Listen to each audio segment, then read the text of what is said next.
Now, I suppose the lesson today is there's always more you can learn. And again, like I mentioned this earlier, as experienced as I am with legs and lifting and all that, it's quite a complicated art. The quad. I mean, there's so much going on in there with like little like supporting muscles, and I mean, you have the externus, the medialis, the femoris. I mean, there's so much going on there, and it's a lot to account for.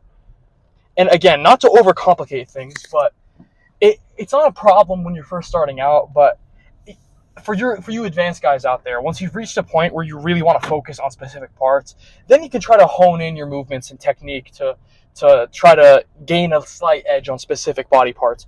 For example, so I kind of had a little bit of a debate, slightly off camera, with, you might have noticed, it was one of the Genesis coaches, right there, and we were talking about seat position and like how to do the rectus femoris, like how to hit the rectus femoris on the leg extension, and he came up to me and was like, "Oh, if you want to try to avoid getting some of that shearing force on your knee," so I'm talking about the joint, like, we're talking about the cartilage, like the knee moving in its socket, like shearing on the joint. Like I'm talking quite literally, like scraping as you're flexing your knee.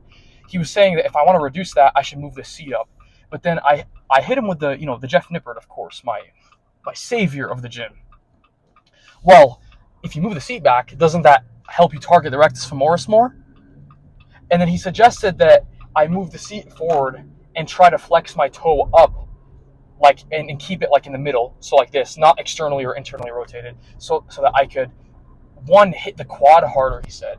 And I'm not too sure what he meant by that, but I think I get at what he was trying to say. I think generally more like a stable pump, I guess, if that makes sense to you. And where was I going with that?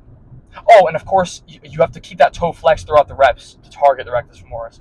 Now, those are two kind of opposing philosophies of the quad, I suppose. But which one is right? I have no idea. But what I will say is I hit both of them hard. I tried his way out for my last set, and it also felt good. So, again, maybe if your knees are a little bit weaker, or you really don't want to put that much tension on your knees, try the seat forward, toe flexed strategy. It's very complex stuff. I would. This was an official call out to Jeff Nippert to answer this question. I'm quite confused here now, but it's okay. I think as long as you're pushing it hard, again, you don't need to overcomplicate things. But yeah, I mean, back to this pushing it hard.